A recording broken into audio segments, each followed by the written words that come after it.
नमस्ते। आज हम पाउलो कोएल्हो की एक बहुत ही मशहूर किताब द अल्केमिस्ट यानी कीमियागर पर थोड़ी गहराई से बात करेंगे। हाँ, नमस्ते। ये किताब दुनिया भर में करोड़ों लोगों को टच करती है। तो देखते हैं क्यों। बिल्कुल, हमारे पास कुछ इंसाइट्स हैं और मिशन ये है कि इस किताब के क्या कहते हैं कोर आइडियाज, इसके जरूरी नगेट्स को समझें। हाँ, कि इसकी कहानी क्या है, मेन थीम्स क्या है और ये आज भी इतनी रेलेवेंट क्यों है। ये सिर्फ एक किताब नहीं, एक फिनोमेना है सही में। सही कहा।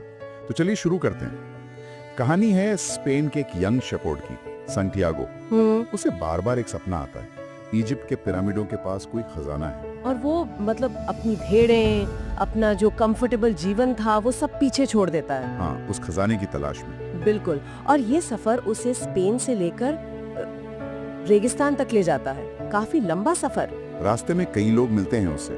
वो एक बूढ़ा राजा है, हाँ, एक अंग्रेज भी है जो कीमिया, एल्केमी सीखना चाहता है। रेगिस्तान की एक औरत फातिमा, और फिर आखिर में वो कीमियागर खुद। पर ये सिर्फ एक फिजिकल जर्नी नहीं है, उससे कहीं ज्यादा ये एक स्पिरिचुअल और इनर जर्नी है, आत्मा की यात्रा। बिल्कुल। और इसी यात्रा में किताब के सबसे पावरफुल थीम्स छुपे हैं। पहला और शायद सबसे फेमस, पर्सनल लेजेंड। हाँ, पर्सनल लेजेंड यानी आपकी खास मंजिल या कह लें जीवन का मकसद। किताब का मानना है कि हम सब यहाँ एक खास काम के लिए आए हैं। और ये पाना आसान नहीं होता। नहीं, बिल्कुल नहीं। और यहीं पर दूसरा थीम आता है, हिम्मत और विश्वास, करेज और फेथ। हाँ, सैंटियागो को डर लगता है, उसे शक होता है, उसका सब कुछ लुट भी जाता है एक पॉइंट पे। लेकिन वो उम्मीद नहीं छोड़ता। वो आगे बढ़ता रहता है। वो यूनिवर्स के इशारों पर, मतलब साइंस पर भरोसा करता है। सही। और ये इशारे, ये साइंस हमें अगले थीम पर लाते हैं, the language of the universe, कायनात की जबान। हाँ, किताब में ओमन, साइंस और डेस्टिनी मतलब भाग्य, इनकी बातें। जैसे वो मशहूर कोट है ना, कौन सा वाला? जब तुम सच में कुछ चाहते हो तो पूरी कायनात उसे हासिल करने में तुम्हारी मदद करती है। बहुत पावरफुल लाइन है। पर क्या ये सिर्फ किस्मत है या कुछ और? मुझे लगता है ये काफी हद तक अपने इंट्यूशन को सुनने, अपने दिल की आवाज सुनने से जुड़ा है। मतलब किताब कहती है कि यूनिवर्स हमसे बात करता है, हमें गाइड करता है। बस हमें सुनना आना चाहिए। बिल्कुल।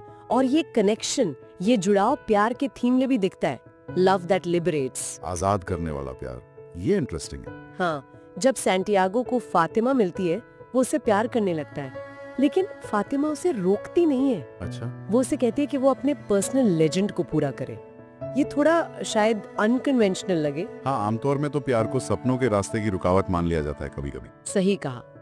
पर यहाँ मैसेज बहुत क्लियर है, सच्चा प्यार बांधता नहीं बल्कि एक दूसरे को ग्रो करने देता है, सही कहा। सपनों को पूरा करने की आजादी देता है। और ये सब गहरी बातें कोएल्हो बहुत ही सिंपल भाषा में कहते हैं, और कोट्स तो यादगार हैं ही। बिल्कुल।